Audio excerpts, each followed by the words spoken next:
myschool-365.com. Hola, ¿qué tal? Estamos en otro ejercicio de física. Recuerda que si no coinciden tus ejercicios de tu texto o las páginas con los nuestros por las versiones, contáctate para nosotros ubicar el video correspondiente a tu ejercicio. El ejercicio 29 dice, ¿qué es una fuerza conservativa? Pon algún ejemplo. Vamos a ver qué es una fuerza conservativa. Hay algunas definiciones para la fuerza conservativa. Vamos a intentar explicar estas definiciones para entender. Se dice que una fuerza conservativa es aquella que provoca un trabajo que no depende de otras posiciones, sino solo de la posición inicial y de la final. Entonces, una fuerza conservativa es aquella que provoca un trabajo que depende solo de la posición final e inicial.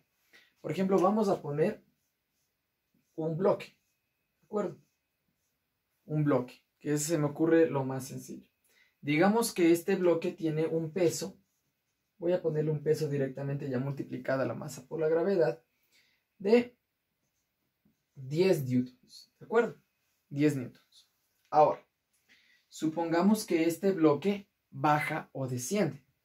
Entonces, para que haya trabajo, recuerda que debe desplazarse. Entonces, vamos a poner el desplazamiento y vamos a poner que es un desplazamiento de 20 metros. ¿De acuerdo? Entonces, ¿qué sucede?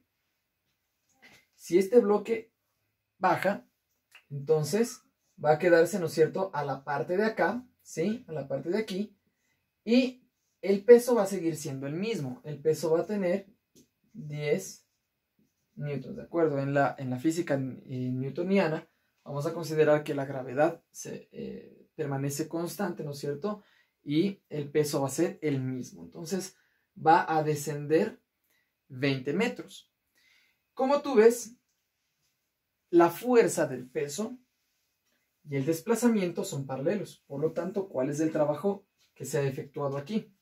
El trabajo que se ha efectuado aquí es justamente el peso por el desplazamiento, que claro es la altura básicamente, que equivale a 10 newtons por 20 metros. Y 10 newtons por 20 metros equivale a 200 joules. ¿De acuerdo? Hasta ahí nada nuevo. Hasta ahí solo hemos calculado el trabajo. Pero ¿qué se refiere el primero? Que solo depende de la posición inicial y de la posición final. Bien. Vamos viendo qué pasaría si no hace este trayecto, sino que hace, por ejemplo, un trayecto cualesquiera o un trayecto de arriba hacia abajo. Veamos el primer caso, el más sencillo. ¿Qué pasa si primero este bloque, digamos que primero empiece y descienda? ¿Ya? Igual, pongamos que desciende los 20 metros. Luego digamos que asciende otra vez los 20 metros. Entonces, de lo que estaba aquí, ahora ha ascendido 20 metros. Y después, digamos que vuelve a descender 20 metros. Ojo, que estamos considerando que termina, comenzó aquí. Independientemente del movimiento, cuántas veces lo haga, terminó abajo. Por eso yo estoy dibujando el bloque abajo, como que termina abajo. Este es el primer caso. Entonces termina acá. ¿No es cierto? Entonces hace esto, luego sube y luego baja. ¿Ya? Entonces veamos qué trabajo hace. El peso siempre va a ser el mismo. ¿De acuerdo? En todo el ejercicio. Entonces, ¿qué trabajo hace aquí?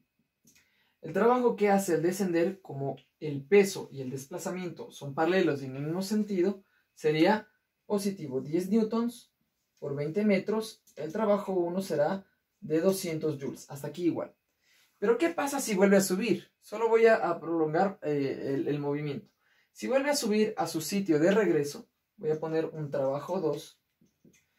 Resulta que el peso, voy a poner el peso aquí, el peso que es de 10 newtons, apunta hacia abajo, pero el desplazamiento es hacia arriba. Como el peso apunta hacia abajo y el desplazamiento hacia arriba se contraponen, por lo tanto el trabajo es negativo. Entonces este es de menos 10, que es la fuerza, por el desplazamiento, que es 20. 10, que es la fuerza del peso, por el desplazamiento, que es 20. Entonces el trabajo 2 es negativo, menos 200 joules. Aquí es joules y joules. Y vamos a ver en el tercer caso. O sea, de hecho este es un solo caso, que se ha movido así, ¿no? En el tercer desplazamiento nuevamente vuelve a bajar los 20 metros. Entonces el trabajo 3 es igual a el peso, que equivale a los 10 newtons, ¿sí? Y como el peso y el nuevo desplazamiento, ¿no es cierto?, están iguales, entonces es positivo el trabajo y es de 20 metros. Entonces el trabajo 3 es 10 por 20, 200 joules. ¿De acuerdo? Y si yo quiero saber entonces el trabajo total que se hizo, fijémonos en qué va a pasar. Sería trabajo 1 más trabajo 2 más trabajo 3. Por los 3 desplazamientos. Entonces, el trabajo, noten que aquí comenzó y terminó acá abajo, ¿sí? Como sucedió en esto. Pero aquí hemos hecho un desplazamiento múltiple. El primero vale 200, el segundo vale menos 200 y el tercero vale más 200. 200 menos 200, ¿qué pasó? Se volvieron 0, quedándome que el trabajo finalmente ha sido 200 joules, exactamente igual a lo que tenemos acá. A ver, comparemos. En este caso era sencillo, solo se desplazó de aquí a acá. Posición inicial, posición final, solo un desplazamiento, 200 joules. Y se supone que me da lo mismo que haber hecho un montón de movimientos. Eso quiere decir la parte de la fuerza conservativa. Entonces yo bajé, subí, bajé, y al hacer todos los trabajos, hacia abajo positivo, hacia arriba negativo y hacia abajo positivo, noten que quise lograr lo mismo, que haya la posición de inicio y la posición final, a la final preservar esas dos posiciones. Todo lo que sucedió intermedio, a la final me queda 200 joules, me vuelve a quedar 200 joules.